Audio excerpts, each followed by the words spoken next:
सणावारामध्ये धावपळ करून खूप कंटाळला असाल ना, म्हणून ही शॉर्टकट रेसिपी मी मांडली आहे तुमच्यासाठी। तर भांड्यामध्ये पाणी गरम करायला ठेवलं, याच्यामध्ये हळद, मीठ, तेल घातलं, थोडंसं मटर घातले आणि स्वच्छ धुवून घेतलेला तांदूळ घालायचा आणि हा तांदूळ शिजवून आपल्याला निथळून घ्यायचा। मिक्सरच्या भांड्यामध्ये मिरची, लसूण, काश्मीरी लाल तिखट घालून बारीक करून घ्यायचं। तव्यामध्ये तेल घालायचं, बटर घालायचं। आता याच्यामध्ये जिरं आणि उभ्या कट करून घेतलेल्या भाज्या म्हणजेच कांदा, बीन्स, कोबी, शिमला मिरची, गाजर घालून थोडंसं मऊ झाल्यावर याच्यामध्ये टोमॅटो घालून मिक्स करून घ्यायचं। मिक्सरमध्ये बारीक केलेली पेस्ट, गरम मसाला, धना जिरा पावडर, हळद आणि या रेसिपीला चांगला कलर येण्यासाठी किसलेलं बीट घालायचं आणि चांगलं मिक्स करून घ्यायचं। आता शिजवून घेतलेला राईस याच्यामध्ये घालायचं, चवीपुरतं मीठ घालायचं आणि चांगलं मिक्स करून घ्यायचं।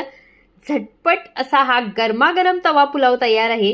कोणताही फूड कलर न घालता टेस्टी असा हा आपला तवा पुलाव तयार झालाय। तर नक्की ट्राय करा। रेसिपी आवडली असेल तर चॅनलला लाईक, शेअर आणि सबस्क्राईब करा।